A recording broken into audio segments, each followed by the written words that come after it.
Olá, meu nome é Ellen. Eu vou falar sobre as doenças da soja. Esse vídeo faz parte das avaliações do módulo 2 da disciplina de fitopatologia, ministrada pelo professor Milton Lima. As doenças estão entre os principais fatores que limitam a obtenção de altos rendimentos na cultura da soja. Aproximadamente 40 doenças causadas por fungos, bactérias, nematóides e vírus já foram identificadas no Brasil. Esse número continua aumentando com a expansão da soja para novas áreas, como consequência da monocultura e com a introdução de novos patógenos. A importância econômica de cada doença varia de ano para ano e de região para região, dependendo das condições climáticas de cada safra. Algumas doenças podem ocasionar perdas de até 100%. A necrose da haste da soja foi identificada pela primeira vez em soja na Tailândia em 1977. Sua presença estava restrita a alguns países da Ásia e da África. No Brasil, o vírus foi identificado em feijoeiro em 1980. No entanto, sua identificação em lavouras de soja somente foi feita em 2001 no sul de Goiás, sendo observado nas safras seguintes nas regiões do oeste da Bahia, em Sorriso, no Mato Grosso, Balsas, Maranhão e Palotina, no Paraná.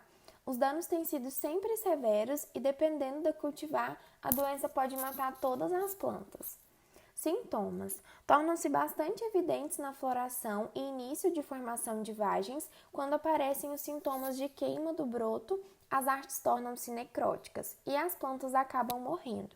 Corte longitudinal das hastes mostra escurecimento da medula.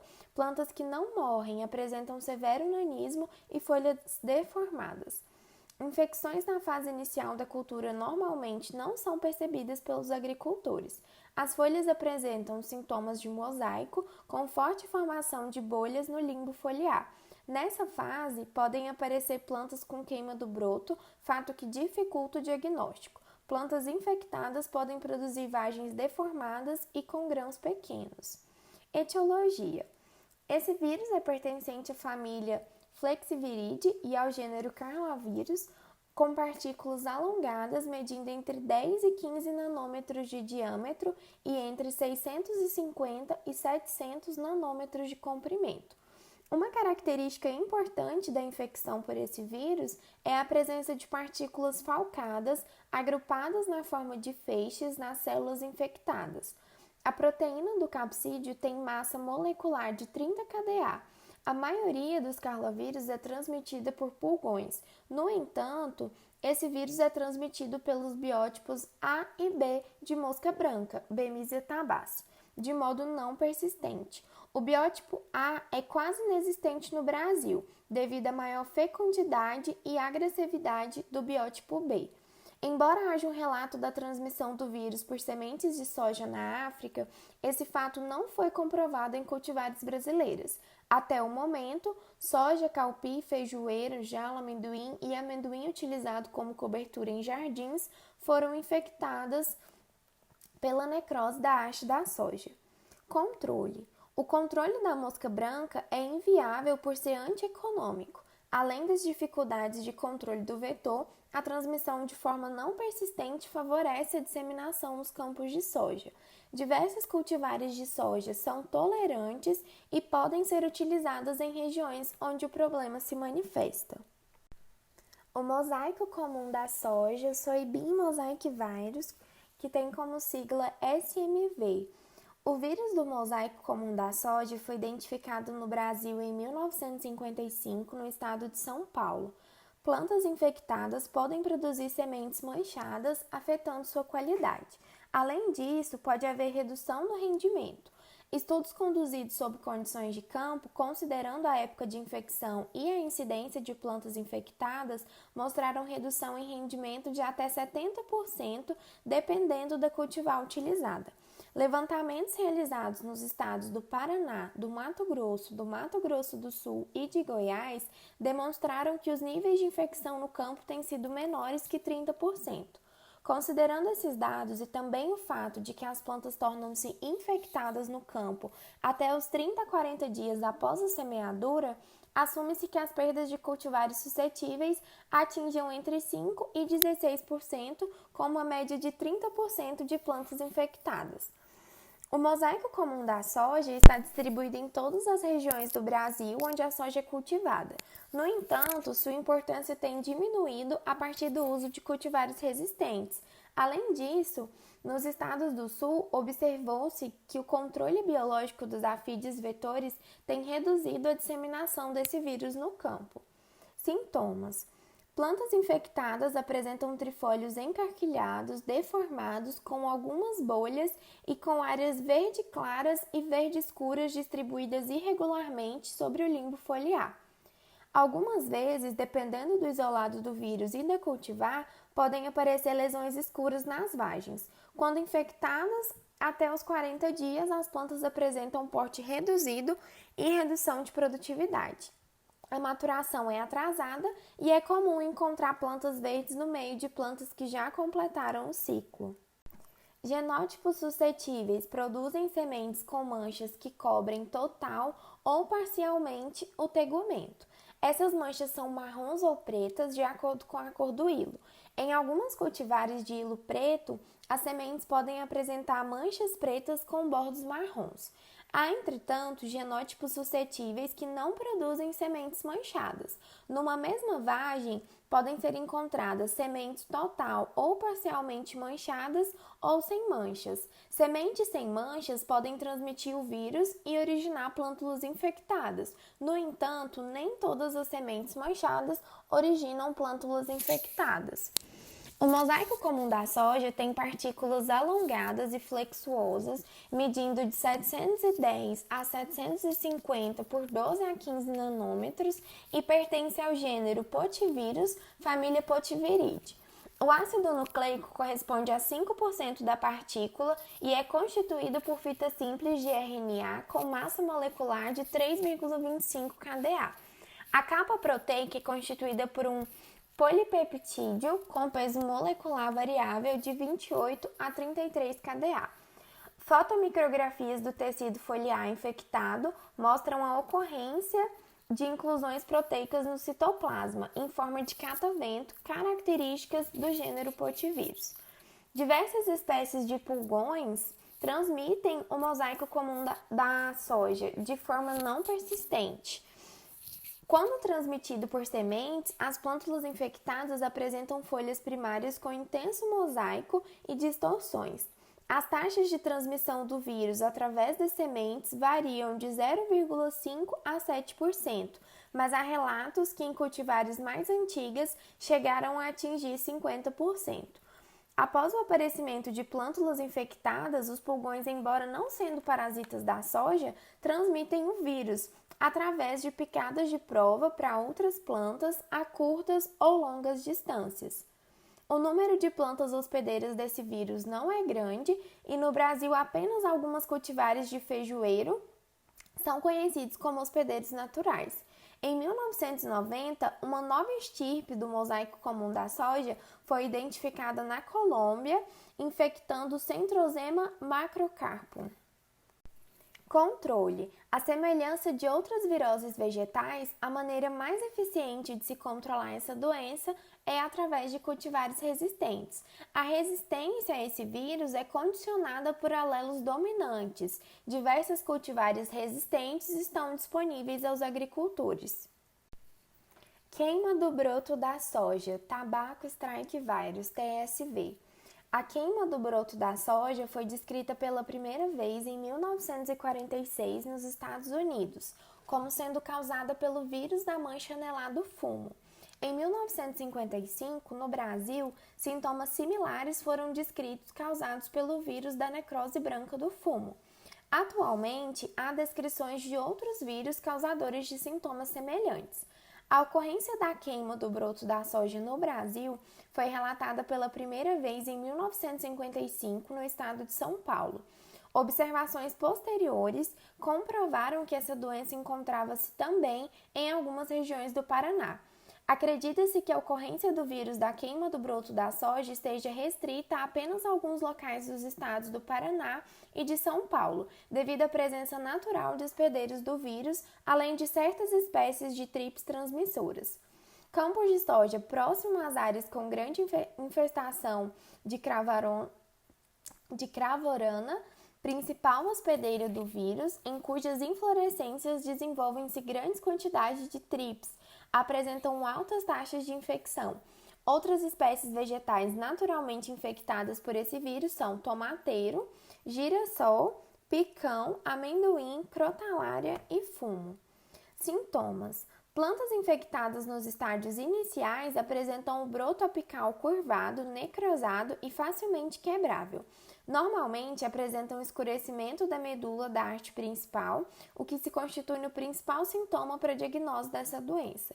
Os trifólios mais novos ficam amarelo-castanhos e as folhas caem facilmente. Após a morte do broto apical, as plantas produzem excessiva brotação axilar com folhas afiladas e de tamanho reduzido. O crescimento é paralisado, conferindo aspecto de planta anã com poucas e mal formadas vagens. Caso a infecção ocorra mais tarde, após 40 a 45 dias de idade, os danos são menores. As sementes formadas podem apresentar manchas associadas à ruptura do tegumento, que fica com menos brilho. Algumas sementes podem transmitir o vírus, havendo relatos de até 10% de transmissão. Em plantas mais velhas, a infecção pela queima do broto da soja provoca, no local de penetração, pequenas lesões amareladas com necrose das nervuras. Algumas vezes, as lesões são maiores e cloróticas, com algumas nervuras escuras. Etiologia: o vírus da queima do broto da soja tem partícula esférica com cerca de 25 a 30 nanômetros de diâmetro e pertence à família Bromoviridae e ao gênero Hilarvírus. Seu ácido nucleico é fragmentado. Os fragmentos dos ácidos nucleicos não se encontram na mesma partícula, mas distribuem-se em partículas diferentes. Em razão dos diferentes pesos moleculares, as partículas que os contêm ficam com diferentes densidades e, consequentemente, possuem diferentes coeficientes de sedimentação. A capa proteica tem peso molecular variável entre 28,5 a 80 kDa. O vírus é transmitido por trips, particularmente pelas espécies Trips tabaci, Franquinilla scultesi e ocidentalis. Nicotiana tabacum é a planta indicadora do vírus. Controle: em regiões onde ocorrem plantas de cravorana, recomenda-se a semeadura da soja após 15 de novembro, época de maior frequência das chuvas, que reduz a população do vetor e, consequentemente, reduz a incidência da virose. Durante o verão chuvoso, os prejuízos decorrentes da doença são desprezíveis. O uso de inseticidas aplicados junto às sementes, por pulverização ou granulados, não fornece controle, pois as trips virulíferos mantêm a migração durante longo período de fora para dentro das lavouras e conseguem infectar as plantas antes de morrer pelo efeito dos inseticidas. Mosaico rugoso da soja, Bean Rugose Mosaic Virus, BRMV. O mosaico rugoso da soja é causado pelo vírus do mosaico em desenho do feijoeiro. Em regiões onde há cultivo simultâneo de feijão e soja, como no estado do Paraná, podem se encontrar plantas de soja infectadas. A infecção em soja pode induzir grandes perdas dependendo da cultivar. Quando há infecção simultânea com o vírus do mosaico comum da soja, pode ocorrer sinergismo em algumas cultivares, causando até 26% de perdas na produção. Sintomas: plantas de soja naturalmente infectadas no campo apresentam um mosaico severo, com leve encarquilhamento das folhas, que às vezes apresentam formação de bolhas verde escuras, circundadas por áreas verdes claras, levemente translúcidas. Os sintomas foliares são mais severos que os provocados pelo mosaico comum da soja. Às vezes, notam-se formação de enações filiformes a partir da extremidade da nervura central das folhas. As sementes podem ficar manchadas, à semelhança do que ocorre com o mosaico comum da soja. Em caso de vegetação, as plantas inoculadas mecanicamente apresentam inicialmente sintoma de mosaico. Mais tarde, o limbo foliar apresenta formação de bolhas e rugosidade. Etiologia. O vírus causador do mosaico rugoso da soja é o mesmo que no Brasil foi designado como vírus do mosaico em desenho do feijoeiro e apresenta semelhança com outro vírus descrito no exterior e conhecido como mosaico rugoso do feijoeiro. As partículas virais têm cerca de 30 nanômetros de diâmetro. Em gradiente de sacarose, as partículas separam-se em 3 bandas com coeficientes de sedimentação. A proteína é formada por 2 polipeptídeos com massas moleculares de 38 a 22 kDa. O mosaico rugoso da soja é transmitido mais eficientemente no Brasil por Serotoma arcuata do que por Diabrótica speciosa. No entanto, é relatada ainda a transmissão por outras espécies, que são Syrtonos rucicornis, Diabrótica bautiata e Diabrótica adelpha. Não se constatou a transmissão do vírus por sementes de feijão. Além de infectar ervilha e calpi, o mosaico rugoso da soja causa lesões locais necróticas. As características apresentadas por esse vírus permitiram incluí-lo na família Comoviridae e no gênero Comovírus. Controle. O controle pode ser feito pelo uso de cultivares resistentes. Mosquiado do feijoeiro, BPMV, foi identificado no Brasil em 1992. Sua ocorrência foi também relatada no Equador, infectando soja e sendo transmitido por besouros da espécie Serotoma facialis maculata. O vírus foi identificado nos Estados Unidos em 1958. Sintomas. Os sintomas em soja são mais evidentes durante períodos de rápido crescimento das plântulas e de temperaturas amenas. Sintomas típicos são caracterizados por mosquiado clorótico em folhas jovens, que tendem a diminuir de intensidade à medida que as folhas ficam mais velhas. Além de mosaico, a formação de bolhas, em associação com o vírus do mosaico comum da soja, causa severa distorção foliar, nanismo e necrose do topo das plântulas. Etiologia. O mosquiado do feijoeiro é uma espécie pertencente à família Comoviridae e ao gênero Comovírus. As partículas esféricas do vírus medem cerca de 30 nanômetros de diâmetro. Preparações purificadas e submetidas a gradiente de necrose podem apresentar 3 bandas com coeficientes de sedimentação de 53, 88 e 109, com massas moleculares de 39,7 kDa, 22,9 kDa e 22,1 kDa, respectivamente. É transmitido pelos besouros Serotoma trifuncata, Serotoma facialis maculata e Epicauta vittata. O mosquiado do feijoeiro infecta poucas espécies de plantas, todas da família Fabácea. Controle. Não há descrição de cultivares de soja resistentes ao mosquiado do feijoeiro, mas algumas cultivares americanas exibem alto grau de tolerância. O controle do vetor não é econômico, não sendo recomendado. Crestamento bacteriano, Pseudomonas savastano glycinia. É a doença bacteriana mais comum em soja, presente em todas as regiões onde há cultivo, mas sem importância econômica. Sintomas. Os sintomas são comuns em folhas, mas podem aparecer em outros órgãos da planta, como hastes, pecíolos e vagens. Os sintomas nas folhas surgem como pequenas manchas de aparência translúcida e aquosa, anasarca, circundadas por um halo de coloração verde-amarelada. Essas manchas mais tarde necrosam com contornos angulares e coalescem formando extensas áreas de tecido morto entre as nervuras secundárias. A largura do halo depende da temperatura ambiente, largo sob temperaturas amenas ou estreito ou quase inexistente sob temperaturas superiores a 27 graus.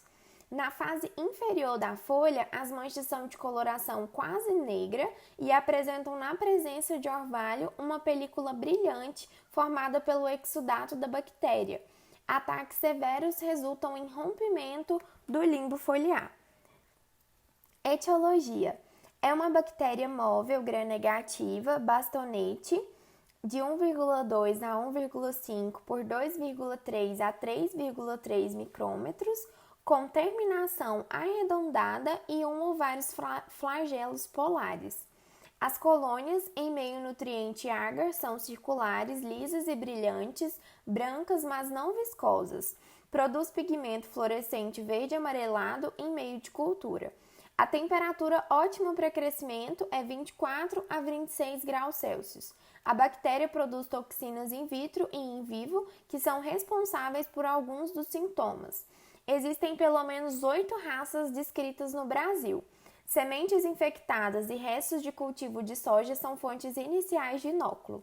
A bactéria penetra na planta pelos estômatos ou ferimentos. Durante o ciclo da cultura, podem ocorrer infecções secundárias, que são favorecidas por alta umidade e temperaturas médias entre 20 a 26 graus Celsius. Em dias secos, finos escampos dos exudatos da bactéria são disseminadas na lavoura, mas para haver infecção, há necessidade de filme de água na superfície da folha. Controle: não há medidas de controle recomendadas para essa doença em razão da pouca importância econômica.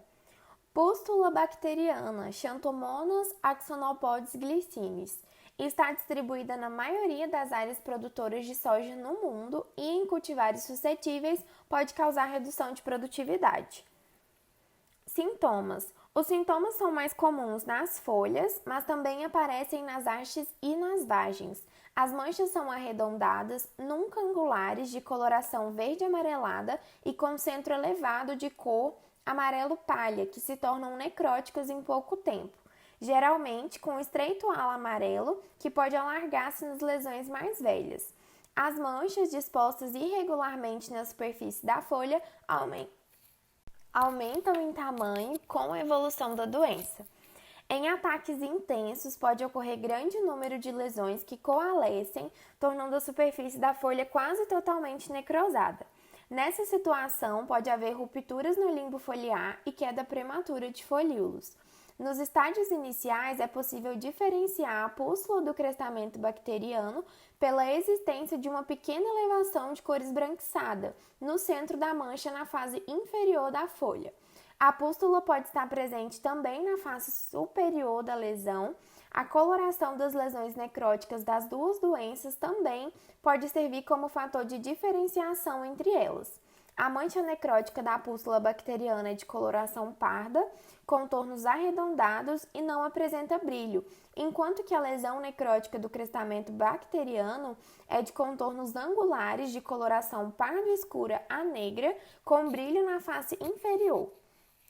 Em estágios mais avançados, com base apenas nos sintomas, as duas doenças podem ser confundidas.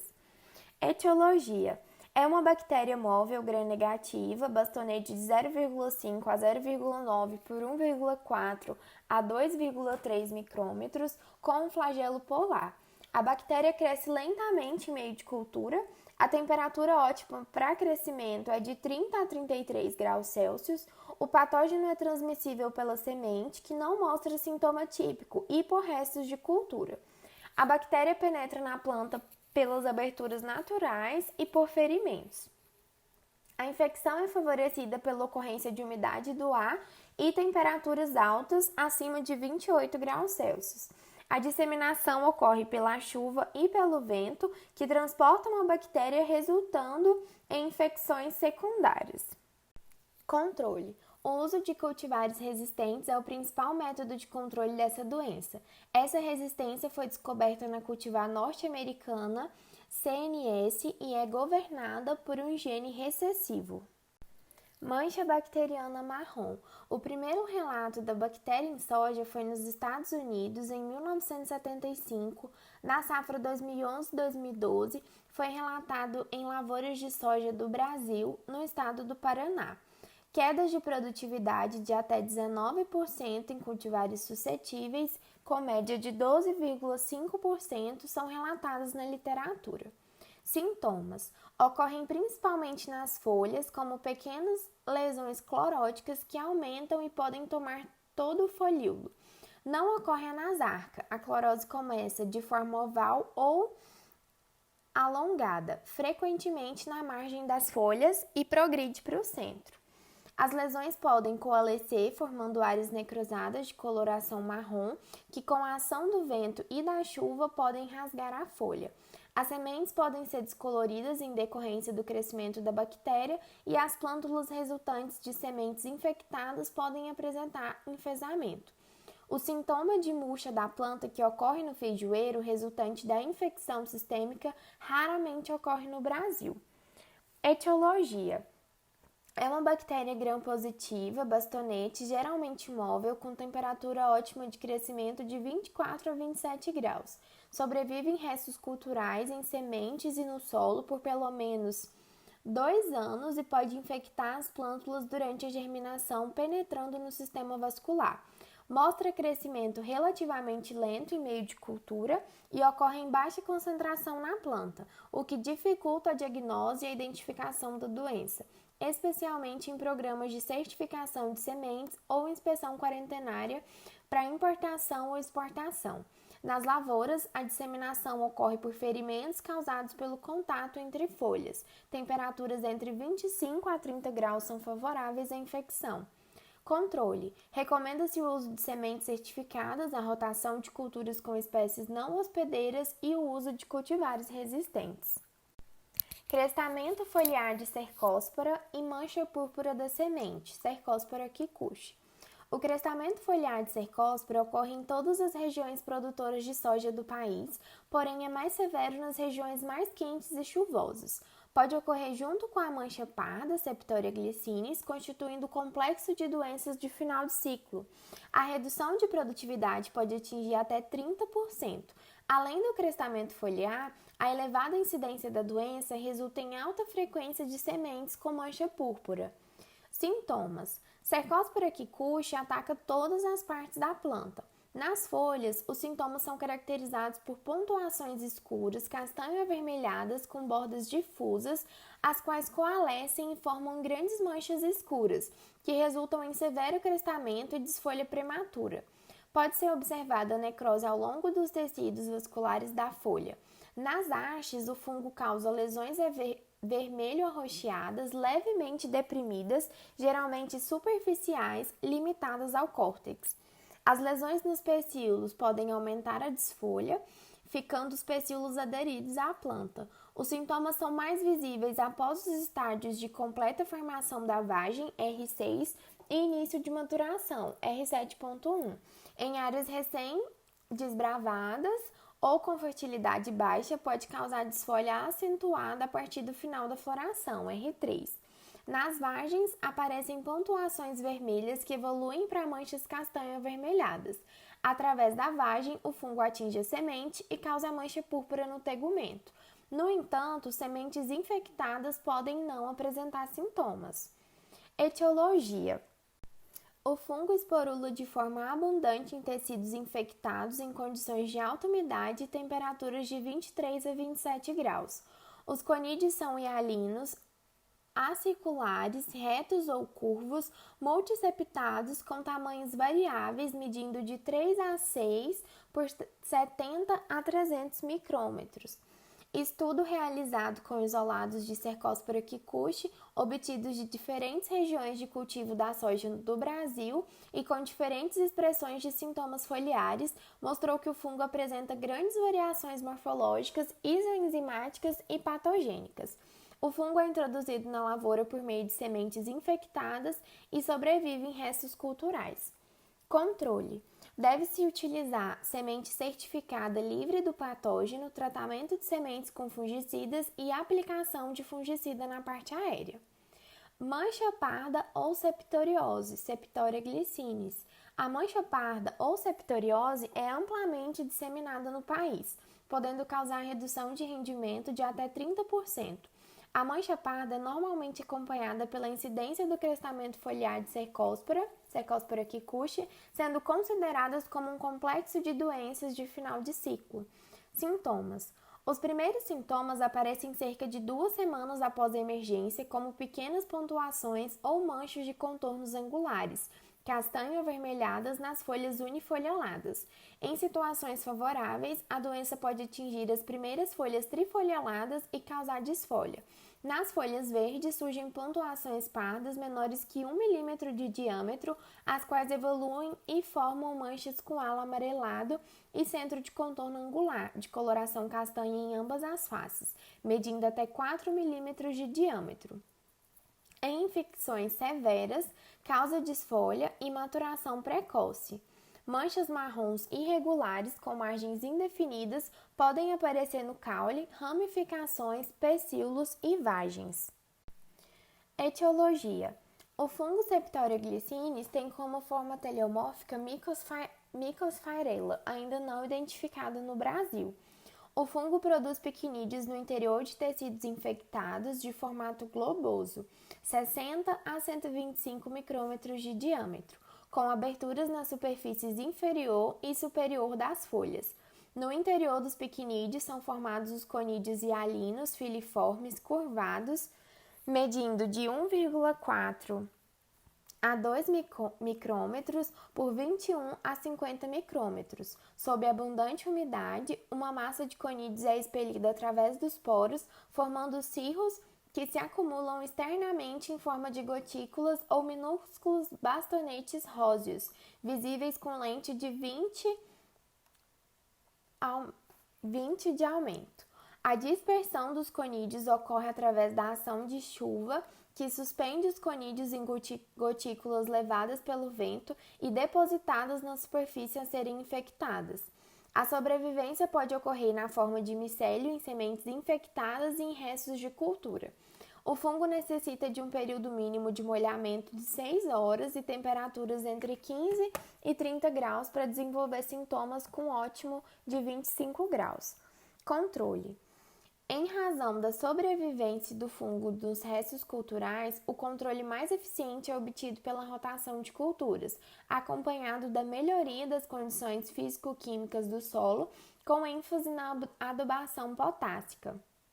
O controle pode ser feito com a aplicação de fungicidas na parte aérea durante a fase de formação e enchimento de vagens.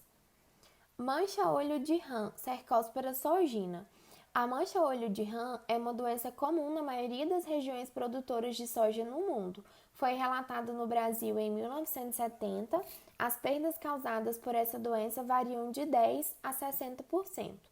Sintomas. Nas folhas, observam-se inicialmente pequenos pontos escuros que evoluem para lesões marrons com margens estreitas e escuras, marrom-avermelhadas.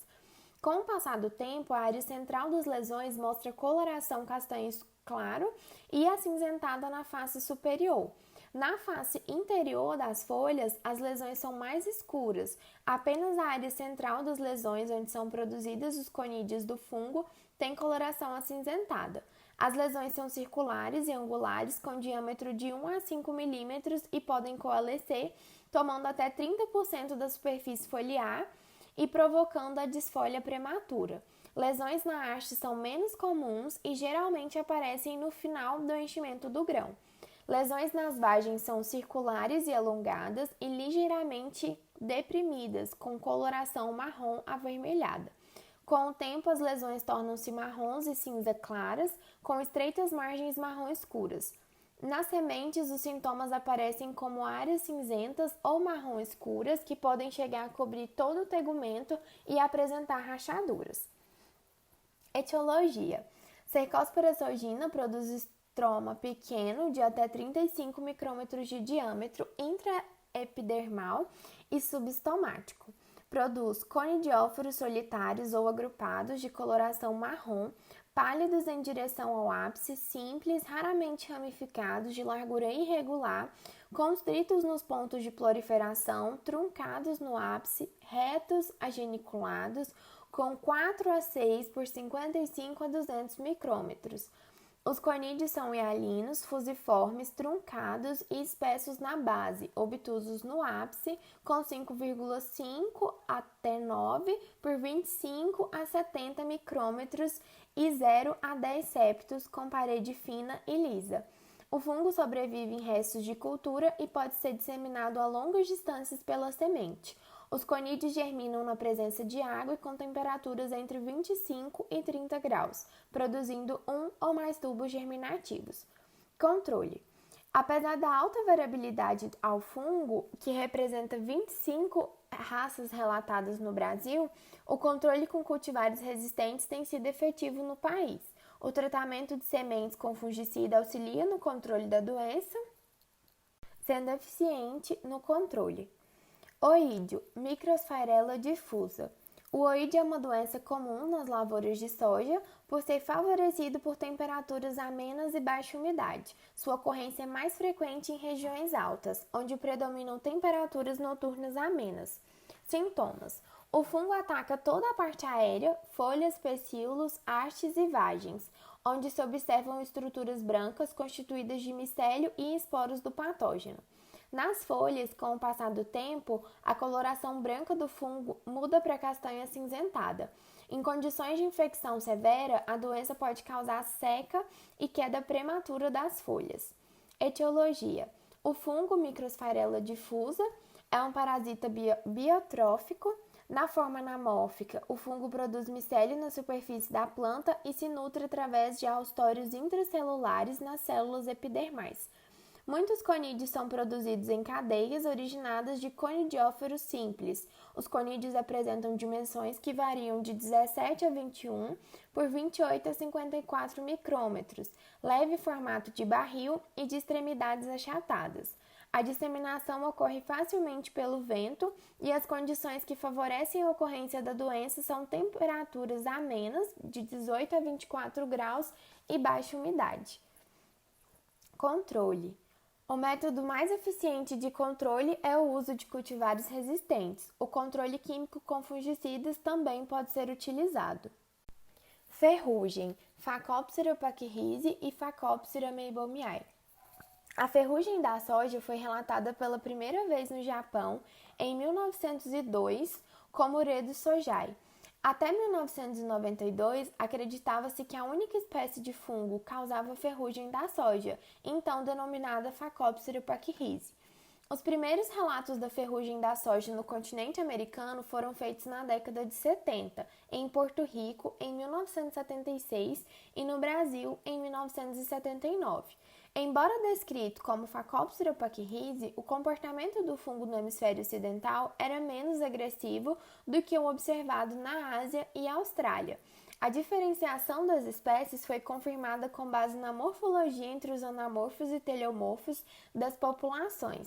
Phacopsira pachyrizi correspondia às populações da Ásia e da Austrália, com anamorfo Malupa sojai, e Phacopsira meibomiae às populações da América, com anamorfo Malupa vignae. Phacopsira meibomiae, causador da ferrugem americana, é menos agressivo e ocorre naturalmente em diversas leguminosas. O fungo Phacopsira pachyrizi, causador da ferrugem asiática, foi relatado pela primeira vez no Brasil em 2001, ano em que também foi detectado no Paraguai. Atualmente, a ferrugem asiática é considerada a doença mais severa da cultura da soja. Reduções de produtividade acima de 80% foram observadas em ensaios de fungicidas realizados no Brasil, quando o rendimento dos melhores tratamentos é comparado ao da parcela sem controle. Sintomas. Os sintomas da ferrugem americana e da asiática são semelhantes, podendo ser observados em qualquer estágio de desenvolvimento da planta. Os sintomas nas folhas iniciam-se como minúsculos pontos mais escuros do que o tecido sadio, variando de coloração esverdeada a cinza esverdeada, com correspondente uredíneo na fase inferior da folha, podendo esporadicamente aparecer na face superior. As lesões tendem a apresentar formato angular, delimitadas pelos vasos, podendo atingir 2 a 5 milímetros de diâmetro. A coloração das lesões depende da idade e da interação entre o genótipo da planta e o isolado do patógeno. A lesão pode ser do tipo TAM, castanha, sem necrose extensiva e com abundante esporulação, indicando uma reação de suscetibilidade. Outro tipo é a lesão RB, marrom avermelhada, com extensiva necrose, menor número de uredíneos e pouca esporulação, indicando reação de resistência. As folhas infectadas com alta densidade de lesões amarelecem e caem precocemente, comprometendo a formação e o enchimento das vagens. O peso final dos grãos e a qualidade da semente, presença de grãos verdes. Etiologia. Os fungos Phacopsira pachyrhizia e Phacopsira meibomiae produzem uranidiósporos e teliosporos. A germinação do teliosporo e a formação do basidiósporo podem ser induzidas em laboratório, embora não relatadas na natureza. Na fase uredineal, são produzidos os urediniósporos, que constituem o inóculo responsável pelas epidemias. Os urediniósporos são ovoides a elipsoides com paredes de 1 micrômetro de espessura, densamente equinulados e variando de incolor a castanho amarelo pálido. A diferenciação das espécies pode ser feita pela fase telial. Phacopsira pachyrhizia possui teliosporos organizados em 1 a 7 camadas. As paredes dos esporos são marrons amareladas pálidas, com espessura mais ou menos uniforme de 1 micrômetro ou apenas levemente engrossadas e com até 3 micrômetros de espessura nas células das camadas apicais. E a Phacopsira meibomiae apresenta teliosporos organizados em 1 a 4 camadas, raramente 5. Os esporos têm paredes de coloração canela a castanho claro, com 1,5 a 2 micrômetros de espessura, mas com células da camada apical com espessura de até 6 micrômetros. Além da diferenciação morfológica dos teliosporos, a distinção entre as duas espécies pode ser feita por análise de DNA. A penetração do fungo ocorre de forma direta através da cutícula. Phacopsira pachyrhizia e Phacopsira meibomiae possuem uma ampla gama de plantas hospedeiras, sendo relatadas mais de 150 espécies de leguminosas hospedeiras para Phacopsira pachyrhizia e 60 espécies para Phacopsira meibomiae. A reação das hospedeiras varia de lesões do tipo RB sem esporulação até lesões do tipo TAM com esporulação. De forma geral, o maior período de incubação e a menor frequência de infecção e esporulação ilustram um menor grau de compatibilidade entre ambas as espécies de Phacopsira e esses hospedeiros adicionais em comparação com a soja. A importância dos hospedeiros adicionais está relacionada à manutenção de inóculo entre os períodos de semeadura da cultura da soja. A disseminação dos urediniósporos ocorre pelo vento. O processo de infecção depende da disponibilidade de água livre na superfície da folha, sendo necessário no mínimo 6 horas de molhamento para que ocorram infecções com temperatura na faixa ótima, entre 15 e 25 graus, e mais de 8 horas para valores extremos, como 10 ou 26 graus. A precipitação favorece o desenvolvimento das epidemias, além da influência do ambiente, fatores relacionados ao hospedeiro também exercem influência nas epidemias. Os sintomas podem ocorrer em qualquer estágio fenológico, no entanto, as lesões não são frequentemente encontradas na lavoura antes do fechamento do dossel, a não ser que se tenha grande quantidade de inóculo no momento da semeadura. A maior incidência a partir do fechamento do dossel ocorre em razão da formação de microclima mais favorável à infecção, promovido pela maior umidade e pelo sombreamento que protege os esporos da radiação ultravioleta e da radiação solar direta, os quais possuem efeito deletério na sobrevivência dos uranidiósporos. As populações de Phacopsira pachyrhizia são diversas, com base em estudos com inoculações em diferenciadoras e marcadores moleculares. A variabilidade genética entre populações de Phacopsira pachyrhizia pode ser atribuída a mutações e ciclo parassexual. Controle. As estratégias de manejo utilizadas para o controle de ferrugem asiática incluem a eliminação de plantas de soja voluntárias e a ausência de cultivo de soja na entre-safra por meio do vazio sanitário, período que varia de 60 a 90 dias. A utilização de cultivares de ciclo precoce e semeaduras no início da época recomendada para evitar a alta quantidade de esporos do fungo. O monitoramento da lavoura desde o início do desenvolvimento da cultura, intensificando no fechamento das linhas de semeadura, a utilização preventiva ou no aparecimento dos sintomas de fungicidas recomendados e registrados e a utilização de cultivares resistentes.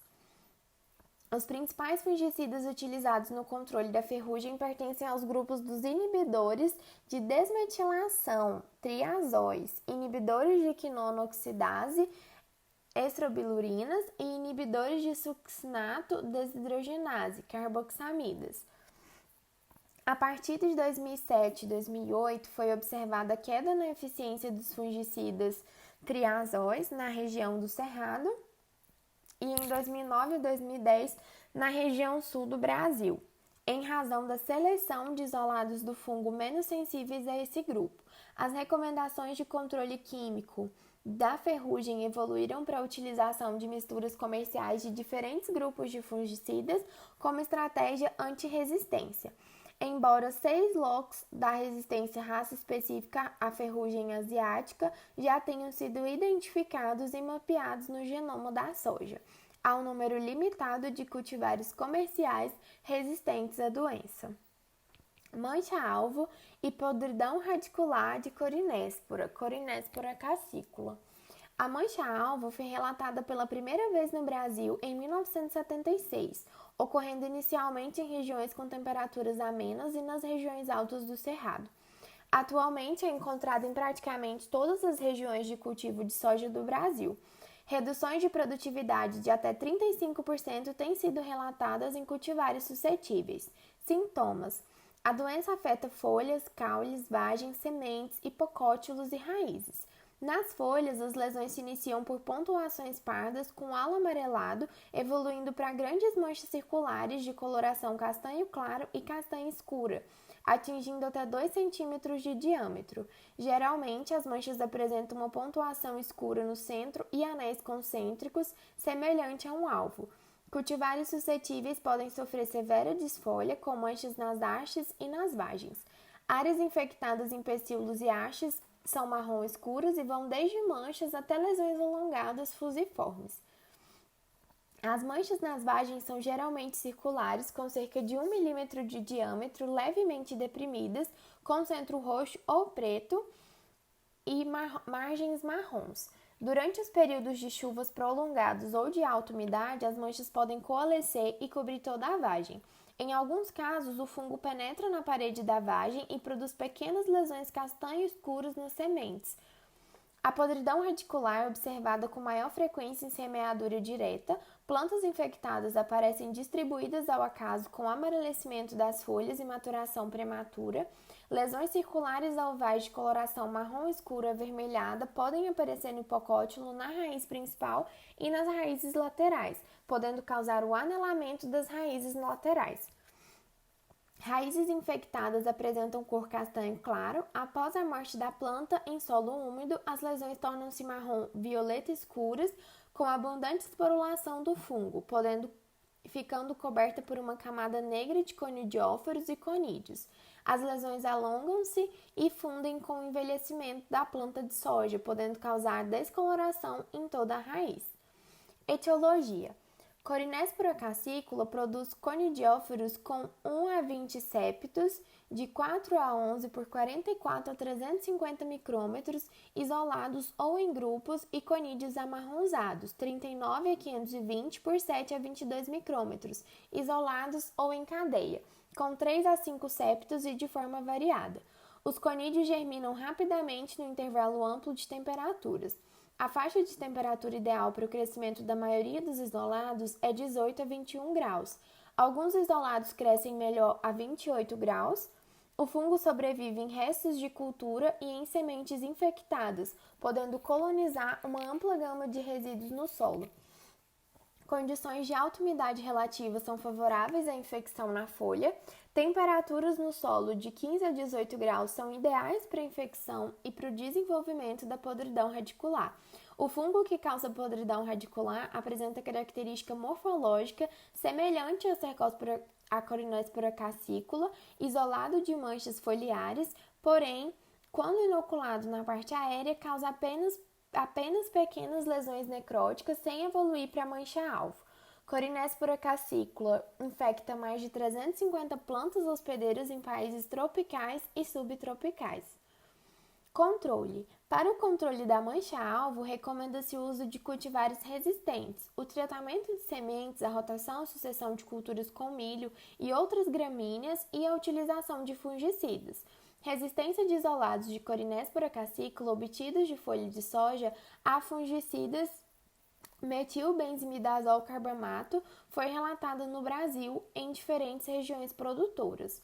Fungicidas contendo os ativos fluxapiridase e proteoconazol têm apresentado boa eficiência de controle em ensaios cooperativos. Para o controle da podridão radicular, deve-se fazer a rotação de culturas e a eliminação da compactação do solo, a fim de evitar o enfraquecimento das raízes por estresse hídrico, o que predispõe ao maior ataque do fungo. Mela, Rhizoctonia solani. A mela da soja ocorre em várias regiões tropicais e subtropicais no mundo. No Brasil, a doença ocorre nas regiões centro-oeste, norte e nordeste, causando reduções de produtividade que podem chegar a 60%, principalmente nas culturas instaladas em Mato Grosso, Maranhão, Tocantins e Roraima. Apesar de ter sido observada inicialmente em 1985 no Distrito Federal, passou a apresentar maior incidência a partir da safra 1992-1993. Sintomas: o fungo afeta toda a parte aérea da planta, principalmente as folhas dos terços inferior e médio, surgindo inicialmente lesões encharcadas de coloração parda-avermelhada a roxa, evoluindo rapidamente para marrom escuro a preta. As lesões podem ser pequenas ou tomar todo o limbo foliar em forma de murcha ou podridão mole. Folhas infectadas normalmente ficam aderidas a outras folhas ou hastes através do micélio do fungo, que rapidamente dissemina-se para tecidos sadios. Em condições de alta umidade, ocorre desenvolvimento micelial do patógeno sobre a planta, formando uma teia micélica. Sob baixa umidade, as lesões em folhas ficam restritas a manchas necróticas marrons. Nas hastes, pecíolos e vagens, normalmente aparecem manchas castanho-avermelhadas. Em vagens novas, flores e racemos florais, pode ocorrer completa podridão. É comum haver abundante produção de escleródios nos tecidos infectados, que normalmente têm a forma arredondada e coloração marrom, mas variam em tamanho, e as infecções podem ocorrer em qualquer estágio da cultura. Etiologia: no Brasil, a doença é causada predominantemente pelo subgrupo IA do grupo 1 de anastomose, de Rhizoctonia solani, podendo ocorrer o AG1 e B em Roraima. O fungo apresenta células multinucleadas, as hifas novas são claras e as velhas pardacentas a marrom claras. As ramificações das hifas são em ângulo de 90 graus, com uma ligeira constrição no ponto de origem da ramificação e um septo logo em seguida. Não há produção de conídeos, mas apenas de células moliniloides. A produção, a forma e a cor dos escleródios variam de acordo com o isolado e com o grupo de anastomose. São formados em meio de cultura e na superfície de plantas infectadas. Escleródios produzidos na superfície das plantas normalmente apresentam coloração bege a marrom. A doença desenvolve-se bem em condições de temperatura entre 25 e 30 graus e umidade relativa do ar acima de 80%. A alta frequência de chuvas durante o ciclo da cultura são fatores determinantes para o desenvolvimento da doença. O fungo sobrevive no solo através de escleródios em restos de culturas e em hospedeiros alternativos ou eventuais. A disseminação a partir do inóculo primário ocorre principalmente através dos respingos de chuva, carreando fragmentos de micélio ou escleródios para as folhas e pecíolos de plantas jovens antes do fechamento das entrelinhas na lavoura. O inóculo secundário é formado pelo crescimento micelial e formação de microescleródios, com disseminação por contato de folha para folha ou de planta para planta. O patógeno apresenta uma ampla gama de hospedeiros, com relatos de 20 espécies de plantas cultivadas e 18 de plantas daninhas. Controle. O controle é mais eficiente quando se adotam medidas integradas envolvendo práticas como semeadura direta, nutrição equilibrada das plantas, principalmente potássio, enxofre, zinco, cobre e molibdênio, rotação com culturas não hospedeiras, adequação de população de plantas e espaçamento entre linhas. Tratamento de sementes com fungicidas, utilização de sementes de boa qualidade sanitária e fisiológica, eliminação de plantas daninhas e de resteva de soja e controle químico. Os fungicidas foliares mais eficientes para o controle da mela pertencem aos grupos em formulações únicas ou em misturas com triazóides e estrobirulinas. A utilização de cobertura morta do solo através do sistema de semeadura direta é uma das medidas mais eficientes e não existem cultivares resistentes disponíveis. Antracnose, coletótrico truncato. A antracnose é de ocorrência comum em soja, porém mais frequente nas regiões quentes e úmidas do cerrado. Em anos chuvosos, pode causar redução do número de vagens, resultando em perdas significativas da produção. Os maiores danos são observados em solos de baixa fertilidade, principalmente com deficiência de potássio, aliados à umidade relativa elevada e à alta população de plantas. Sintomas: a antracnose pode causar morte de plântulas, necrose dos pecíolos e manchas nas folhas, hastes e vagens. Inóculo provenientes de restos de cultura e sementes infectadas pode causar necrose dos cotilédones e se estender para o hipocótilo, resultando em tombamento das plântulas. O fungo infecta ramos laterais, pecíolos e vagens em qualquer estágio da cultura. Os sintomas no caule e em vagem surgem principalmente a partir da floração, em condições quentes e úmidas. Pode causar queda total das vagens ou deterioração das sementes quando há atraso na colheita em relação à ocorrência de chuvas. As vagens infectadas nos estádios R3 e R4 adquirem coloração castanha escura e negra e ficam retorcidas. Em períodos de alta umidade, as partes infectadas ficam cobertas por pontuações negras, que são as frutificações do fungo, e as sementes apresentam manchas deprimidas de coloração castanha escura. Etiologia: diferentes espécies podem estar associadas, sendo a mais comum o Coletótricum truncatum, que produz acérvulos pretos em estromas no tecido infectado. Os acérvulos são providos de setas escuras que medem 3 a 5 por 60 a 300 micrômetros. Os conídeos são unicelulares e hialinos, com 3 a 4,5 por 17 a 31 micrômetros. A sobrevivência pode ocorrer em restos de cultura ou em sementes infectadas. Controle: para o controle, são indicados o uso de sementes livres do patógeno, tratamento de sementes com fungicidas sistêmicos e de contato, rotação de culturas, maior espaçamento entre linhas, 50 a 55 centímetros, com eficiente controle de plantas daninhas, população de plantas adequada e manejo adequado do solo, principalmente com relação à adubação potássica. Seca da haste da vagem, Phomopsis sojai. Pode ser responsável pelo descarte de lotes de sementes. Seu maior dano é observado em anos chuvosos, na formação das vagens e na maturação, quando ocorre atraso na colheita por excesso de umidade. Sintomas: hastes, pecíolos, vagens e sementes podem ser infectados. O fungo causa o secamento da haste e da vagem em razão da infecção latente. As vagens ficam chocas ou apodrecem, adquirindo coloração esbranquiçada a castanho clara. Sob condição de alta umidade, o fungo desenvolve frutificações negras, piquinídeas, dispostas de forma linear. Sementes apresentam enrugamento e rachaduras no tegumento, ficam sem brilho e cobertas com micélio de coloração esbranquiçada a bege. Etiologia: no Brasil, o teleomorfo de Aportophyselorum sojai ainda não foi relatado e a doença está relacionada apenas ao anamorfo.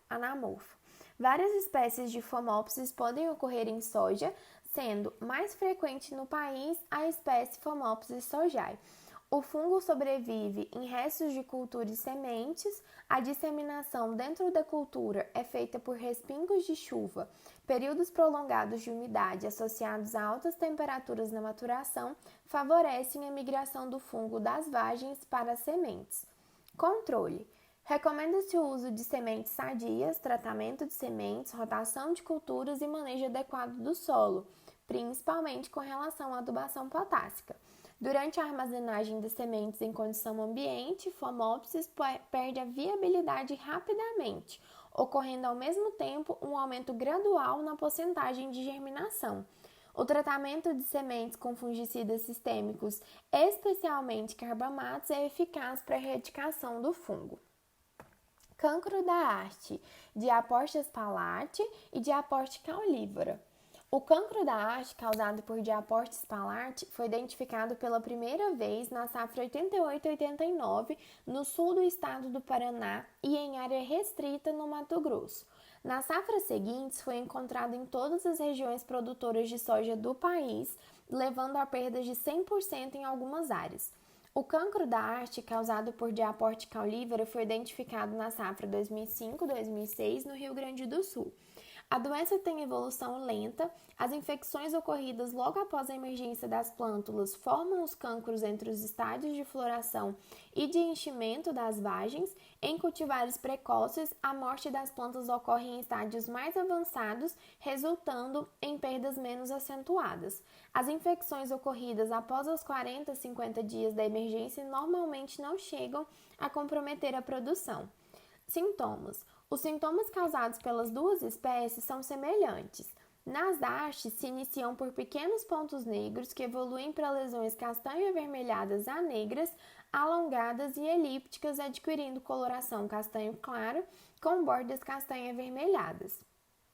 As lesões são profundas e a coloração da medula necrosada varia de castanho avermelhada em planta ainda verde a castanho clara a arroxeada em hastes secas.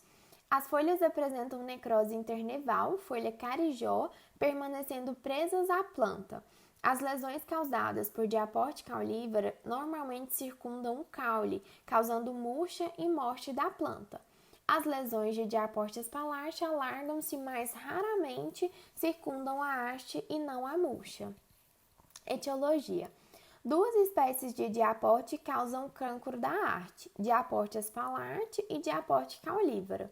Diaportia spalate produz peritécio globoso, solitário ou agregado, com até 500 micrômetros de largura, rostro negro, cilíndrico, liso na maior parte, afilado no ápice, medindo de 800 a 2.000 micrômetros de comprimento, 150 micrômetros de largura na base e 90 micrômetros de largura no ápice, com o estilo de 90 a 130 micrômetros de largura.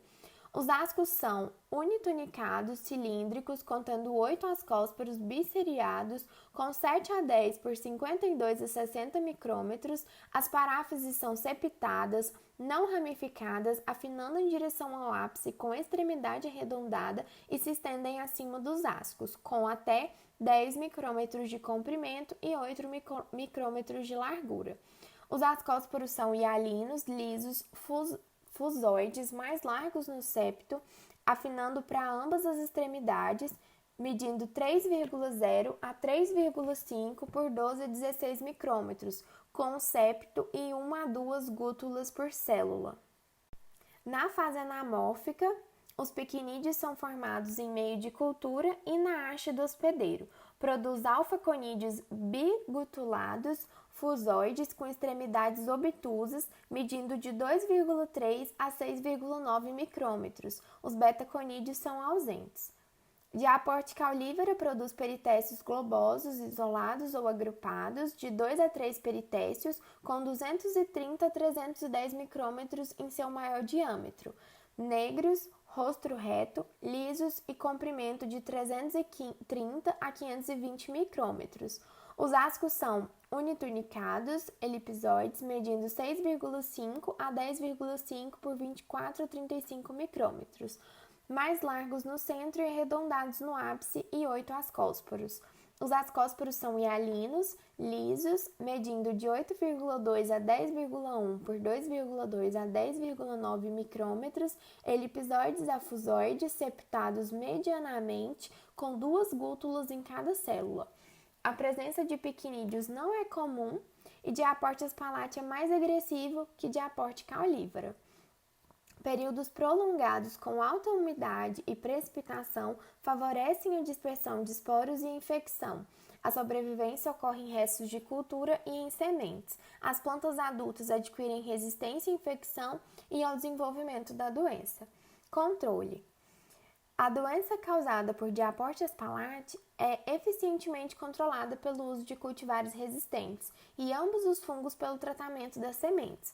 Recomenda-se também sucessão e rotação de culturas, semeadura com maior espaçamento entre linhas e plantas e adubação equilibrada. Mofo branco, Sclerotinia sclerotiorum. A doença já foi relatada na maioria das regiões produtoras de soja.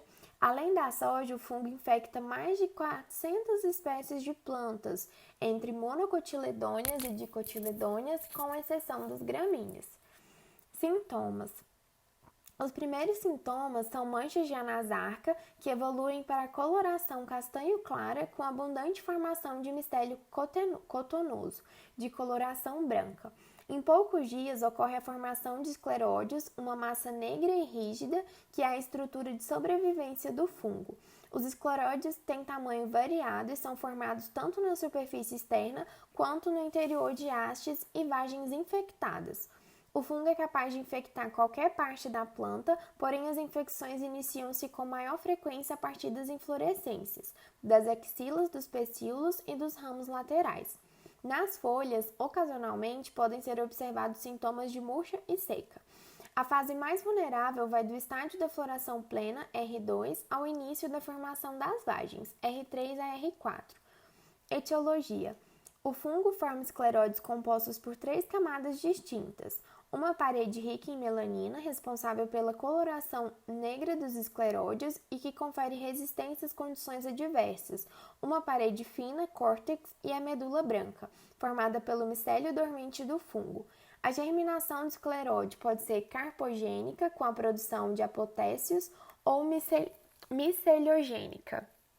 As condições favoráveis para a formação de apotécios são alta umidade de solo e temperatura do ar entre 10 e 21 graus. Os ascósporos são ejetados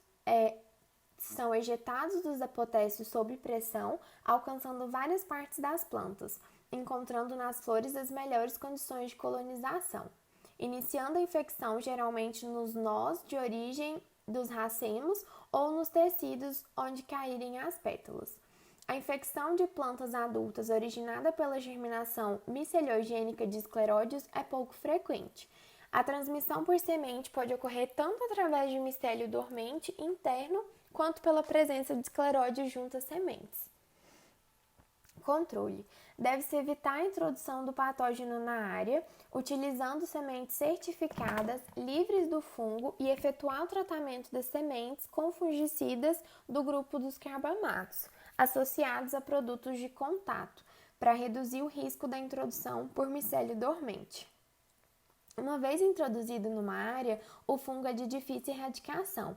Em áreas de ocorrência da doença, recomenda-se fazer a sucessão e a da soja com espécies não hospedeiras como milho, sorgo, milheto, braquiara, aveia branco ou trigo. Fazer semeadura direta sobre palhada de gramíneas, eliminar as plantas invasoras hospedeiras do fungo, utilizar cultivares com arquitetura que favoreça boa aeração entre as plantas, pouco ramificadas, com folhas pequenas e com período mais curto de florescimento, aumentar o espaçamento entre as linhas, reduzindo a população ao mínimo recomendado. Empregar controle químico por meio de pulverizações de fungicidas específicos, principalmente no período do início da floração até o início da formação de vagens. Promover a limpeza de máquinas e equipamentos após utilização em área infestada para evitar a disseminação de escleródios. Míldio, Peronospora mansúrica. Ocorre em praticamente todas as regiões produtoras de soja do Brasil, principalmente na fase vegetativa da cultura.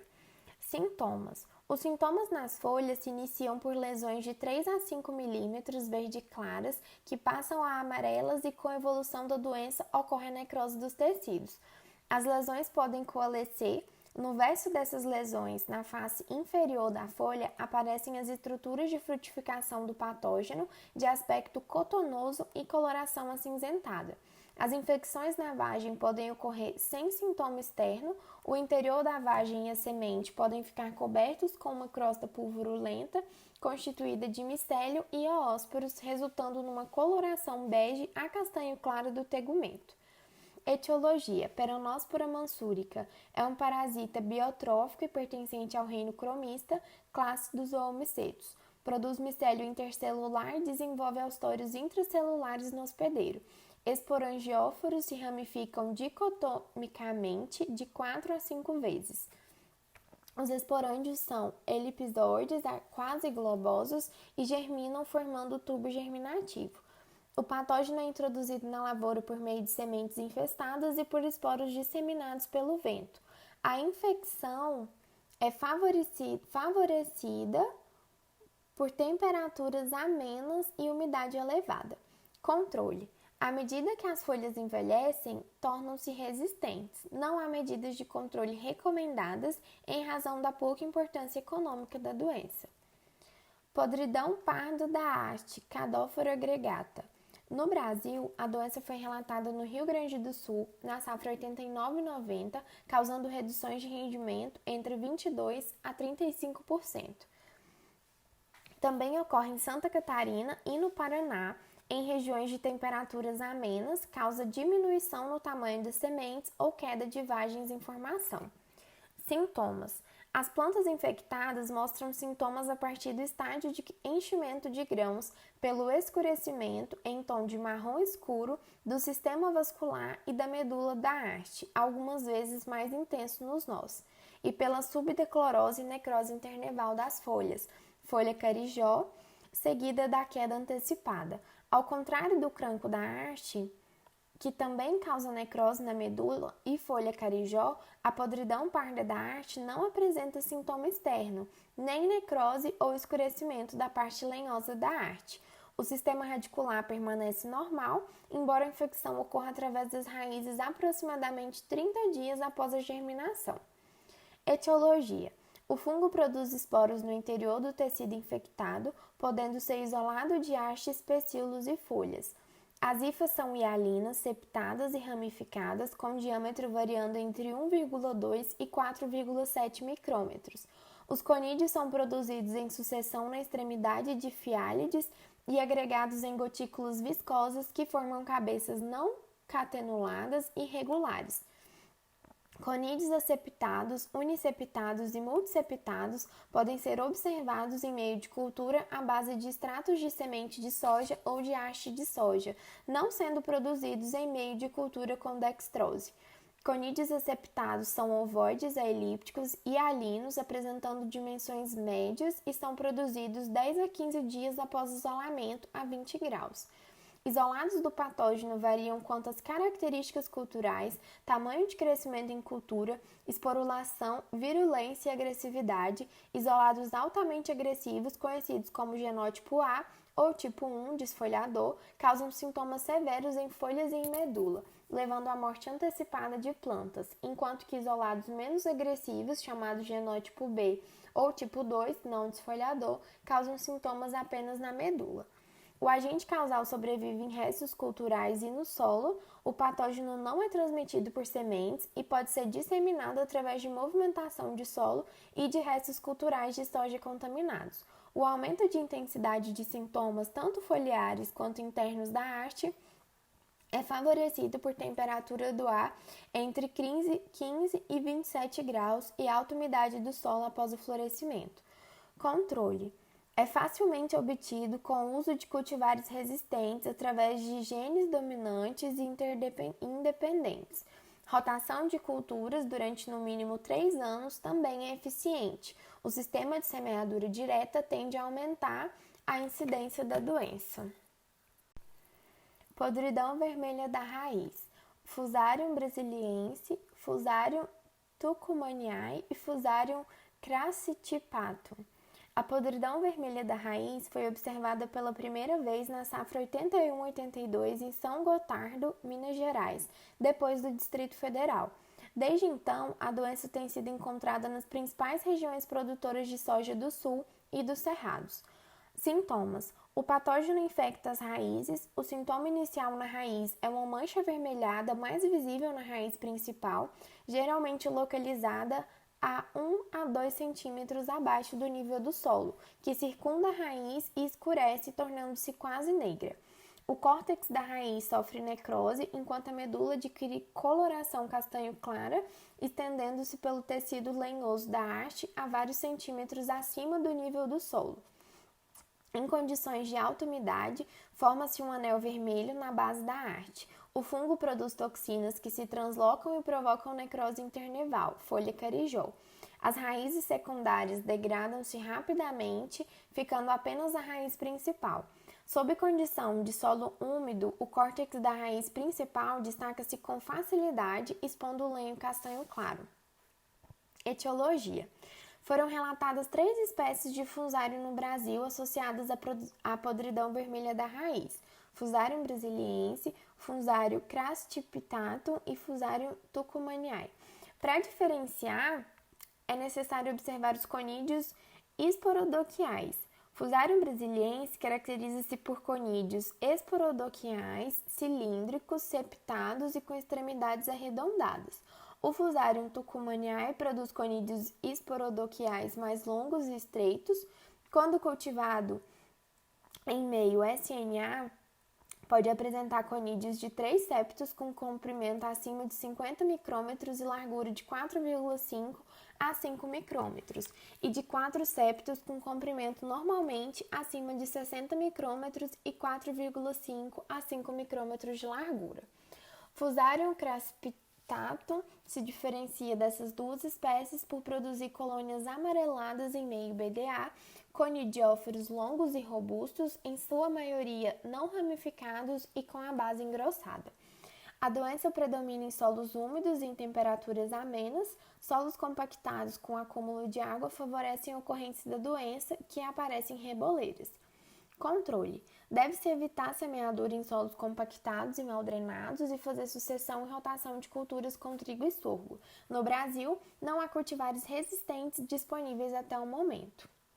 Podridão radicular de Phytophthora sojae. A doença foi constatada no Rio Grande do Sul na safra 94-95 e a partir de 2005-2006 ocorreram relatos em Santa Catarina, Paraná, Mato Grosso do Sul, Minas Gerais, Goiás e Tocantins. Sintomas: podem ser encontrados em plantas de soja em qualquer estádio.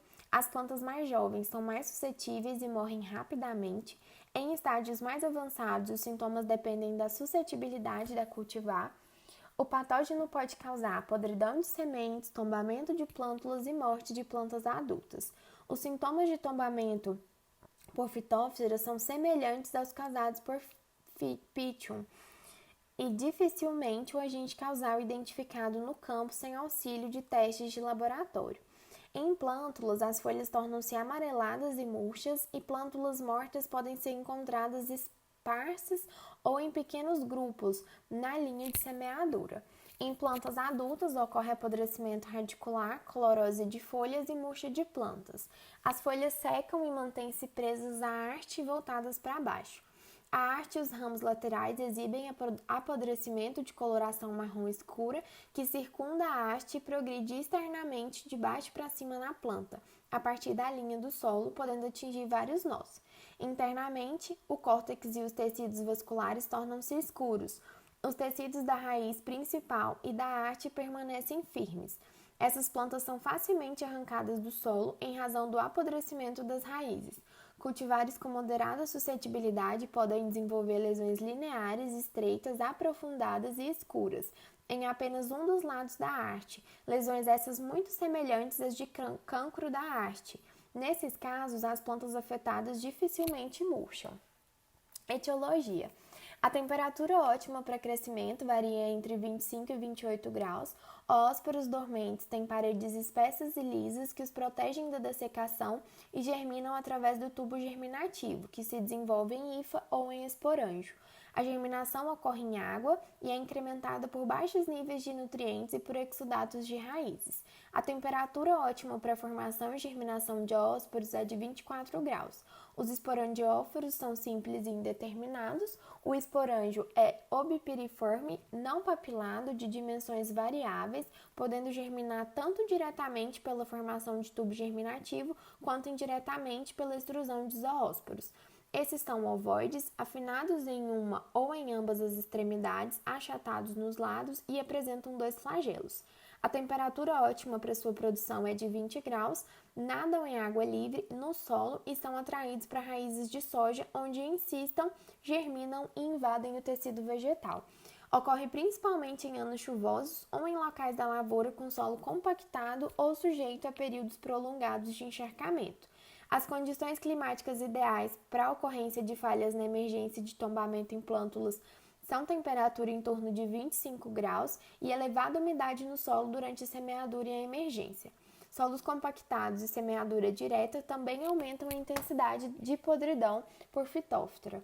Ósporos permanecem viáveis em restos de cultura e no solo por muitos anos. No Brasil, foram identificados 17 patótipos distintos, com predomínio de 2, com as seguintes fórmulas de virulência a genes. Para a grande maioria dos isolados brasileiros de Phytophthora sorghai, os genes são altamente efetivos. Controle. Para evitar falhas na emergência, são indicados o uso de cultivares resistentes, o tratamento de sementes de cultivares com elevada resistência parcial com fungicida da classe das acilaninas e a melhoria das condições de drenagem do solo. Podridão de carvão das raízes, Macrophamina phaseolina. É a doença radicular mais comumente encontrada nas áreas cultivadas com soja. Os danos são variáveis em função do clima, sendo mais severos em anos secos e com temperaturas elevadas. Nas lavouras, onde o preparo do solo não é adequado, permitindo a formação da camada compactada, as plantas desenvolvem sistema radicular mais superficial, não suportando deficiência hídrica e tornando-se mais vulneráveis ao ataque de Macrophamina phaseolina. Sintomas. A infecção pode ocorrer desde o início da germinação, uma vez que o patógeno é um habitante natural dos solos. Radículas infectadas apresentam escurecimento. Após o florescimento e ocorrendo falta de água, as folhas tornam-se inicialmente cloróticas, secam e tornam-se marrons, permanecendo aderidas aos pecíolos. Nessa fase, as plantas retiradas do solo apresentam raízes apodrecidas de cor cinza, cuja epiderme é facilmente destacada, mostrando massa de microescleróides negros. Etiologia. Macrophamina phaseolina é uma espécie polífaga capaz de infectar inúmeras espécies botânicas. O fungo tem grande variabilidade genética, a hifa é uninucleada, embora as células das extremidades sejam usualmente multinucleadas. A formação de piquinídeos não ocorre em todos os hospedeiros, mas foi descrita em soja, milho, sorgo, feijão e juta. Os piquinídeos são globosos e negros, com tamanho entre 100 a 250 micrômetros. Os conídeos são unicelulares e hialinos. Em tecidos infectados, o fungo produz microescleródios, que são a principal fonte de inóculo. Os microescleródios são estruturas multicelulares, duras e resistentes às condições adversas. Em contato com a planta, algumas células germinam e infectam as raízes. A longevidade no solo tende a diminuir com o tempo. Em solos úmidos, a sobrevivência é reduzida devido à baixa oxigenação. Baixo potencial hídrico aumenta a suscetibilidade das plantas e reduz a atividade de micro-organismos antagônicos. Controle. Devido à ação polífaga do fungo, a eficiência da rotação de culturas é baixa, embora haja relato de que isolados de milho são menos agressivos à soja. A cobertura do solo com restos de culturas acompanhada de bom manejo físico e químico do solo mostrou-se eficaz. Em solos compactados, recomenda-se a escarificação ou subsolagem para facilitar a penetração das raízes. Nematóides de galha, meloidógene. Entre os nematóides de galha, Meloidogene incógnita e Meloidogene javanica são as espécies mais importantes para a cultura da soja no Brasil. Meloidogene javanica tem ocorrência generalizada, enquanto Meloidogene incógnita predomina nas áreas cultivadas anteriormente com café ou algodão. Sintomas: nas lavouras de soja com problema de nematóide de galha, geralmente observam-se manchas em reboleiras, onde as plantas ficam menores e amareladas. As folhas podem apresentar necrose internerval, folha carijó. Pode não ocorrer redução no tamanho das plantas, mas por ocasião do florescimento nota-se intenso abortamento de vagens e amadurecimento prematuro das plantas. Em anos que ocorrem veranicos na fase de enchimento de grãos, os danos tendem a ser maiores. Nas raízes atacadas, observam-se galhos em número e tamanhos variados, dependendo da suscetibilidade da cultivar e da densidade populacional do nematóide no solo. No interior da galha estão localizadas as fêmeas do nematóide, que possuem coloração branco-pérola e têm o formato de pera. Etiologia: o ciclo de vida de nematóides do gênero Meloidogene na soja dura de 3 a 4 semanas, sendo influenciado principalmente pela temperatura. O ovo se desenvolve embriogenicamente, produzindo o juvenil de primeiro estádio, J1, que ainda dentro do ovo sofre uma equidise e passa ao juvenil de segundo estádio, J2. O J2, que é a fase infectante, eclode, move-se pelo solo e penetra nas raízes da planta de soja ou de outro hospedeiro. No interior da raiz, move-se através do córtex até alcançar o cilindro central. Ali, incita a formação de células nutridoras gigantes, de onde obtém o alimento. Fixa-se nesse local, tornando-se sedentário, engorda e sofre 3 equidises, dando origem aos juvenis J3 e J4 e, finalmente, ao adulto, macho ou fêmea. O macho tem aspecto filiforme, não se alimenta da planta e vive apenas poucos dias. Cada fêmea pode produzir por partenogênese mitótica de 200 a 500 ovos aglomerados em uma massa gelatinosa na superfície da raiz. Esse número pode variar em função da espécie do nematóide, estado nutricional da planta e densidade populacional do patógeno na área, entre outros. A velocidade do crescimento populacional é muito rápida, podendo levar a perdas consideráveis de um ano para outro.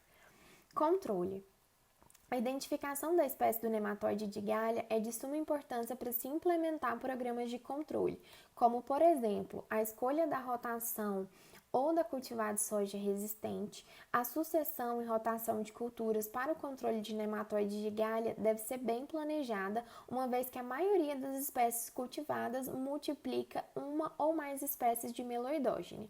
O cultivo prévio de espécies hospedeiras aumenta os danos na soja semeada na sequência. Da mesma forma, a presença de plantas daninhas hospedeiras na área também possibilita a reprodução e a sobrevivência do parasita. Em áreas infestadas por Meloidogene javanica, indica-se a rotação da soja com amendoim, algodão, mamona ou com genótipos resistentes ou hospedeiros desfavoráveis de milho, sorgo, milheto, entre outros. Quando Meloidogene incógnita for a espécie predominante, poderão ser semeadas o amendoim ou genótipos de milho, sorgo e milheto, resistentes ou hospedeiros desfavoráveis. Para a recuperação da matéria orgânica e da atividade microbiana do solo e possibilitar o crescimento da população de inimigos naturais, também é importante incluir na sucessão ou rotação adubos verdes resistentes. A adubação verde com Crotalaria spectabilis, Crotalaria grantiana, mucronata, paulínia, mucuna preta, mucuna cinza ou nabo forrageiro contribui para a redução populacional de ambas, tanto Meloidogene javanica quanto Meloidogene incógnita.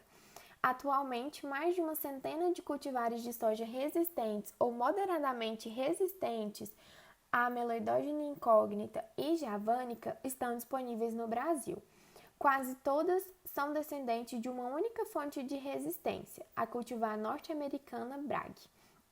Como os níveis de resistência dessas cultivares não são altos em condições de elevadas populações de nematóides no solo, a utilização da cultivar resistente deverá ser precedida de rotação com uma cultura não hospedeira ou hospedeira desfavorável. Nematóide de cisto na soja, Heterodora glycinis. O nematóide de cisto da soja foi detectado pela primeira vez no Brasil na safra de 91-92. Atualmente está presente em 10 estados: Minas Gerais, Mato Grosso do Sul, Goiás, São Paulo, Paraná, Rio Grande do Sul, Bahia, Tocantins e Maranhão. Entretanto, a maioria das propriedades continua isenta do patógeno. Assim, a prevenção continua sendo importante. Sintomas: o nematóide de cisto da soja penetra nas raízes e dificulta a absorção de água e nutrientes, resultando em porte reduzido das plantas e clorose na parte aérea. Daí a doença ser conhecida como o nanismo amarelo da soja. Os sintomas aparecem em reboleiras, geralmente próximas de estradas ou carreadores. Em muitos casos, as plantas de soja acabam morrendo. Por outro lado, em regiões com solos mais férteis e boa distribuição de chuva, os sintomas na parte aérea podem não se manifestar. O diagnóstico correto exige a observação de fêmeas no sistema radicular ou de cistos no solo. Na planta parasitada, o sistema radicular geralmente fica reduzido e apresenta a partir dos 30 a 40 dias após a semeadura da soja, minúsculas fêmeas no nematóide, com formato de limão, ligeiramente alongado e coloração branca. Etiologia: o nematóide de cisto da soja tem limitada gama de hospedeiros. A duração do ciclo de vida do nematóide de cisto da soja é muito influenciada pela temperatura e pela umidade do solo, considerando apenas a temperatura do solo durante a estação de cultivo da soja, com médias semanais variando de 22 a 29 graus. Heterodora glycines atinge a maturidade em 3 semanas. Desse modo, em uma cultivar de soja de ciclo tardio, é possível ter de 6 a 7 gerações do patógeno. O ovo no interior do cisto, já fertilizado, sofre embriogênese, dando origem ao juvenil de primeiro estágio, J1. Esse tem sua equidise dentro do ovo e torna-se o juvenil de segundo estágio, J2, que eclode, migra no solo e invade as raízes da planta de soja. Após a penetração, o J2, induzido à modificação de um conjunto de células no local de penetração, estabelece o sítio de alimentação, denominado síncito, que passa a fornecer alimento para o nematóide. O J2 continua a se desenvolver, sofre mais 3 equidises e finalmente atinge a fase adulta de macho ou fêmea. O macho tem corpo alongado, passa para o solo e, após fertilizar a fêmea, morre. A fêmea aumenta de volume, assume o formato de limão de coloração branco-amarelada e permanece presa à raiz com o corpo do lado de fora e a parte anterior internamente nos tecidos radiculares. Durante a postura, a fêmea deposita cerca de 1/3 dos ovos numa pequena matriz gelatinosa e o restante, 200 a 500, permanece retido no interior do seu corpo. Com o passar do tempo, a coloração da fêmea vai mudando para amarelo-marrom claro. Quando morre, seu corpo se transforma em uma estrutura dura de coloração marrom escura, denominada cisto, que se desprende da raiz e vai para o solo. Por ser muito leve e apresentar alta resistência à deterioração e à dessecação, o cisto constitui-se numa unidade muito eficiente de disseminação e sobrevivência. A disseminação do nematóide cisto da soja se dá principalmente pelo transporte de solo infestado. Isso pode ocorrer por meio dos equipamentos agrícolas, das sementes mal beneficiadas que contenham partículas de solo, pelo vento, pela água e até por pássaros, que ao coletar alimentos do solo podem ingerir junto aos cistos. No Brasil, já foram encontradas 11 raças do nematóide de cisto da soja. As raças mais 4 mais e 14 mais diferem das raças 4 e 14 clássicas, respectivamente, por apresentarem habilidade em parasitar a cultivar norte-americana Heartbeat. Controle. Em áreas onde o nematóide de cisto da soja já foi identificado, o produtor tem que conviver com o mesmo, uma vez que sua erradicação é praticamente impossível. Algumas medidas ajudam a minimizar as perdas, destacando a rotação de culturas com plantas não hospedeiras, arroz, algodão, sorgo, mamona, milho, girassol, entre outras, e o uso de cultivares resistentes. O cultivo de plantas não hospedeiras na entre-safra, maio a agosto, não mostrou ser boa opção para a redução da população do nematóide. A rotação de culturas não deve ser substituída pela sucessão. A utilização da resistência genética é o método de controle mais econômico. Contudo, a semeadura de cultivares resistentes não deve ser a única opção. Em razão da elevada diversidade genética sob pressão de seleção, podem ser selecionadas novas raças. A quase totalidade das cultivares disponíveis são resistentes apenas às raças 1 e 3. Nematóide reniforme, Rhotilenculus reniformes. O algodão é a cultura mais afetada por Rhotilenculus reniformes. Porém, desde o final da década de 90, o nematóide reniforme vem aumentando em importância na cultura da soja, em especial no centro-sul do Mato Grosso do Sul. Sintomas: lavouras de soja cultivadas em solos infestados caracterizam-se pela expressiva desuniformidade, com extensas áreas de plantas subdesenvolvidas, assemelhando-se a problemas de deficiência mineral ou de compactação do solo. Não há ocorrência de reboleiras nem formação de galhas. O sistema radicular é reduzido e em alguns pontos da raiz é possível observar solo aderido às massas de ovos do nematóide. Etiologia: a reprodução ocorre por anfimixia. O ciclo de vida leva em torno de 24 a 29 em temperaturas de 28 a 31 graus. Para esse nematóide, não foi observada a ocorrência de equidise dentro do ovo. Após a eclosão do juvenil, no primeiro estágio, esse vai para o solo, passa por 3 equidises e finalmente transforma-se em macho ou fêmea. A fêmea sexualmente imatura, ainda vermiforme, constitui a forma infectante. Ela migra no solo à procura das raízes da soja ou de outro hospedeiro, penetrando-as com a região anterior até atingir o periciclo e deixando o resto do corpo do lado de fora. Ali, após induzir o aparecimento de células nutridoras, passa a se alimentar e torna-se sedentária. Seu corpo vai se avolumando gradualmente e, ao alcançar a maturidade sexual, a porção que ficou fora da raiz adquire conformação semelhante à de um rim. De onde advém a denominação nematóide reniforme? A fêmea deposita os ovos externamente em uma massa gelatinosa contendo de 40 a 70 ovos. O macho é vermiforme, menor que a fêmea adulta, não se alimenta e frequentemente é encontrado junto às massas de ovos. Controle: as principais alternativas de controle são a sucessão e rotação com culturas não hospedeiras e a utilização de cultivares resistentes. O milho, o arroz e o amendoim, dentre outras culturas, são resistentes e podem ser utilizados em rotação com a soja ou o algodão. Entre as plantas cultivadas no outono e inverno e utilizadas como coberturas em sistemas de semeadura direto, são resistentes a braquiária, nabo forrageiro, sorgo forrageiro, aveia preta, milheto e pé de galinha. Pelo fato de o nematóide reniforme ser muito persistente no solo, dependendo da densidade populacional, pode haver necessidade de pelo menos 2 anos de cultivo com a espécie não hospedeira. As principais fontes de resistência ao nematóide de cisto da soja, exceto a P1 88788, também conferem resistência ao Rhotilenculus reniformes. Nematóide das lesões radiculares, Pratylencos brachiurus.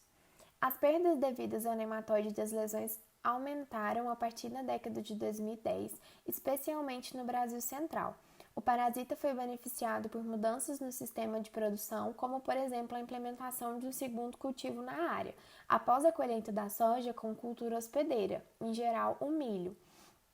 Essa prática garante a sobrevivência do nematóide na entre-safra. A implantação da cultura em áreas com solos de textura arenosa também contribuiu para aumentar a vulnerabilidade da soja ao nematóide.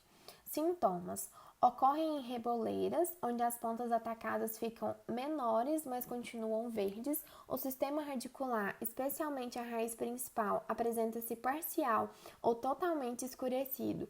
Isso se deve ao ataque às células do parênquima cortical, onde o patógeno injeta toxinas durante o processo de alimentação. A movimentação do nematóide na raiz causa injúrias que servem de entrada a outros patógenos, como, por exemplo, Fusarium e Rhizoctonia. Etiologia: Pratylencos brachiurus é um fitonematóide endoparasita migrador e polífago. O macho e a fêmea são filiformes, diferindo apenas no caráter sexual. O macho é raro, uma vez que a fêmea reproduz-se por partenogênese mitótica. Todos os estágios do ciclo de vida de nematóides do gênero Pratylenco são considerados infectivos e movem-se livremente dentro das raízes e dessas para o solo. O número total de ovos produzidos pela fêmea é difícil de ser determinado, porque os mesmos são colocados um por um nos tecidos radiculares e provavelmente também no solo. Após a primeira equidise, que acontece no interior do ovo, o J2 eclode, sofre mais 3 equidises e finalmente surge o macho ou a fêmea. Embora haja variação em função do hospedeiro, o ciclo de vida a temperatura de 30 graus se completa em 28 dias. Controle. Recomenda-se sucessão e rotação de culturas com espécies resistentes, Crotalaria spectabis, Crotalaria ocroleuca, entre outros, ou desfavoráveis, milheto, sorgo, granífero, girassol, guandu.